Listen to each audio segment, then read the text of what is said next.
बिस्मिल्लाहिर्रहमानिर्रहीम। अस्सलाम वालेकुम। मैं हूं अहमद हुसैन और मैं आज आपके लिए बर्फ़ी की स्पेशल रेसिपी लाया हूं। कमर्शियल लेवल पर इसको किस तरीके से बनाया जाता है और घर पर इसको किस तरीके से आप तैयार कर सकते हैं। यूँ तो बर्फ़ी को मुख्तलिफ तरीक़ों से बनाया जाता है, जिसमें चॉकलेट, गाजर और फ्रूट वगैरह का इस्तेमाल किया जाता है, लेकिन आज की इस रेसिपी में हम बर्फ़ी सादा तरीके से तैयार करेंगे और इसमें सिर्फ 2-3 अज्जा ही इस्तेमाल होते हैं। तो चलिए आज की इस रेसिपी को शुरू करते हैं।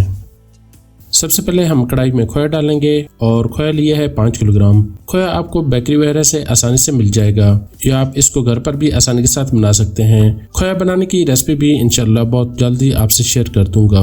और इसको हल्का सा गर्म कर लेंगे और चम्मच से आपने इसको हिलाते रहना है, वरना ये नीचे से जल जाएगा। चीनी डालेंगे 2.5 किलोग्राम, यानी जितना खोया होगा उसका निस्फ चीनी होगी। अगर आप घर पर थोड़ी मिकदार में ये रेसिपी बनाना चाहते हैं तो इस रेशो को आपने ज़हन में रखना है। बाकी बर्फ़ी बनाने का तरीका तो सेम ही रहेगा और साथ साथ इसको हिलाते रहेंगे। ये देखिए चीनी इसमें मुकम्मल तौर पर हल हो चुकी है और ये इस फॉर्म में आ गया है। चम्मच को आपने बराबर चलाते रहना है, वरना ये नीचे से जल जाएगा और बर्फ़ी का जो टेस्ट है वो ख़राब हो जाएगा। जब इसमें बबल्स बनना शुरू हो जाएं तो तब इसमें आधा चाय की चम्मच रंग काट डाल देना है। ये सिर्फ इसलिए डाला जाता है ताकि बर्फ़ी का जो कलर है वो सफ़ेद हो जाए। अगर आप इसको घर पर बना रहे हैं तो आप इसको स्किप भी कर सकते हैं। ये देखें रंग काट की वजह से जो बर्फ़ी का कलर है वो सफ़ेद होना शुरू हो गया है। ये देखिए बर्फ़ी गाढ़ी हो चुकी है। इससे ज़्यादा इसको गाढ़ा नहीं करेंगे। अब इसको हम उतारेंगे। अब यहाँ पर इसको घोटेंगे, यानी ये बर्फ़ी का एक बहुत ज़रूरी स्टेप है। इसमें लकड़ी का एक बड़ा चम्मच इस्तेमाल किया जाता है जिसको मुसद्दी कहते हैं और इसका अगला सिरा मोटाई में होता है। ये प्रोसेस करने का मकसद एक तो इससे बर्फ़ी यकसा तौर पर ठंडी होती है और दूसरा एक जान बन जाती है और इसके लिए 10 से 15 मिनट्स लग सकते हैं। इस स्टेज पर आकर आप इसके अंदर छोटी इलायची भी पीस के डाल सकते हैं, उससे बहुत मज़े का फ्लेवर बनता है। ये देखिए बर्फ़ी का जो टेक्सचर है वो मुकम्मल तौर पर चेंज हो चुका है। अब इसको ठंडा होने के लिए छोड़ेंगे। यहाँ पर देखें तो बर्फ़ी काफ़ी हद तक ठोस शक्ल इख्तियार कर चुकी है।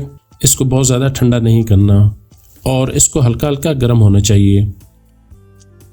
चूँकि मौसम सर्द है तो यहाँ पर तकरीबन 30 से 40 ग्राम कुकिंग ऑयल डालेंगे। इससे बर्फ़ी में शाइनिंग पैदा होगी और बर्फ़ी नरम रहेगी। और इसको एक दफ़ा अच्छी तरह मिक्स करेंगे। यहाँ पर एक ट्रे लिया है और इसके अंदर बटर पेपर लगा देंगे ताकि बर्फ़ी नीचे ना चिपके। यहाँ पर लंबाई के रुख कटे हुए बादाम लिए हैं 100 ग्राम और इनको इस तरह ट्रे में फैला देंगे और अब इसके ऊपर थोड़ी थोड़ी करके बर्फ़ी डालते जाएंगे। अगर एक साथ बर्फ़ी डालेंगे तो बादाम कहीं ज़्यादा और कहीं कम हो जाएंगे और इस तरह दोनों हाथों की मदद से ऊपर वाली जो सतह है इसको बराबर करते जाएंगे।